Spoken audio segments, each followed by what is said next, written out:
পুলিশের ব্যারিকেড ভেঙে হবিগঞ্জের দিকে এগিয়ে যাচ্ছে এনসিপির বিক্ষোভ। তবে পথে পথে বাধার মুখে পড়েছেন দলটির নেতাকর্মীরা। জানান যে কোনো মূল্যে হবিগঞ্জে ঢুকবেন তারা।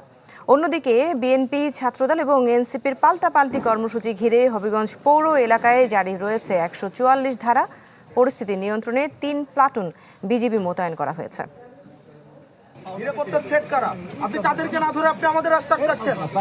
আপনি হবিগঞ্জে হচ্ছে ১৪৪ ধারা দিচ্ছেন, আপনি শ্রীমঙ্গলের রাস্তা আটকাচ্ছেন। পূর্ব ঘোষিত কর্মসূচিতে অংশ নিতে মৌলভীবাজার থেকে হবিগঞ্জের পথে দুপুরের দিকে যাত্রা করে এনসিপির নেতাকর্মীরা। শ্রীমঙ্গলে প্রবেশ করতে রাস্তা আটকে দেয় আইন শৃঙ্খলা বাহিনী।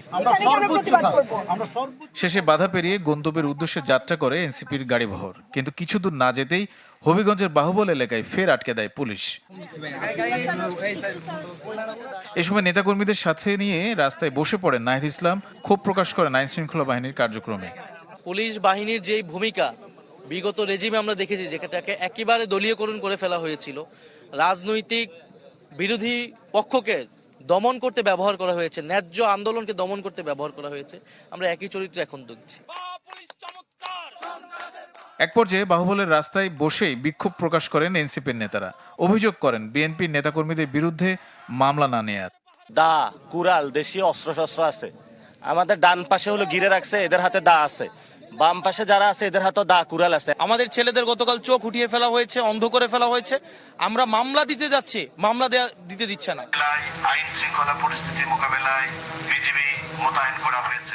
এদিকে জানমালের ক্ষতি ও আইন শৃঙ্খলা পরিস্থিতির অবনতির শঙ্কায় হবিগঞ্জ পৌর এলাকায় দিনভর জারি ছিল ১৪৪ ধারা। বিজিবির পাশাপাশি মোতায়েন করা হয় আইন শৃঙ্খলা বাহিনীর একাধিক সংস্থা। আর হবিগঞ্জের হামলার প্রতিবাদে চট্টগ্রাম প্রেস ক্লাবের সামনে সমাবেশের ডাক দেয় এনসিপি। এ সময় সেখানে অবস্থান নেয় বিএনপির নেতাকর্মীরাও। এক পর্যায়ে দুপক্ষের মধ্যে ছড়ায় উত্তেজনা। পরে পুলিশ পরিস্থিতি শান্ত করে। এছাড়া বিভিন্ন স্থানে পূর্ব ঘোষিত বিক্ষোভ কর্মসূচি পালন করেছে দলের নেতাকর্মীরা। তানিম রহমান, চ্যানেল 24। এ বিষয়ে আরো একটু বিস্তারিত জানার চেষ্টা করব। হবিগঞ্জ থেকে সরাসরি আমাদের সাথে যুক্ত হচ্ছেন আজহার উদ্দিন শিমুল। শিমুল, জানাবেন যে এনসিপির নেতাকর্মীরা আগে সড়কে অবস্থান করছিলেন, তারা বসেছিলেন, সেখানেই এখনো অবস্থান করছেন কিনা? আইন শৃঙ্খলা বাহিনী যদিও এর আগেও বলেছে যে পৌর এলাকায় ১৪৪ ধারা জারি, যেহেতু আইন শৃঙ্খলা নিয়ে তারা চিন্তিত, সেটা নিয়ে নেতাকর্মীদের সাথে কথাও হয়েছে নিশ্চয়ই। একটু জানাবেন এখন কি পরিস্থিতি সেখানে?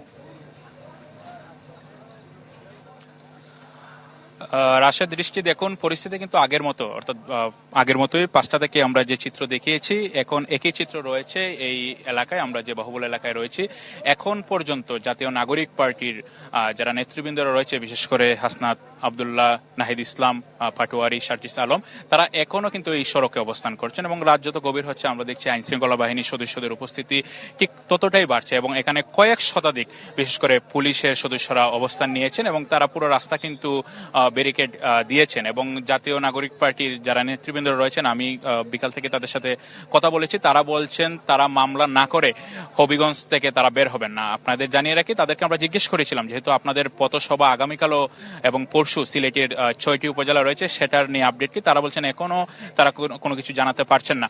তবে এখানে দেখছি আমরা যিনি পুলিশ সুপার রয়েছেন, তিনি সংসদ সদস্য জাতীয় নাগরিক পার্টি এনসিপির যিনি সদস্য রয়েছেন, অন্যতম সদস্য হাসনাত আবদুল্লাহ, তার সাথে কথা বলেছেন।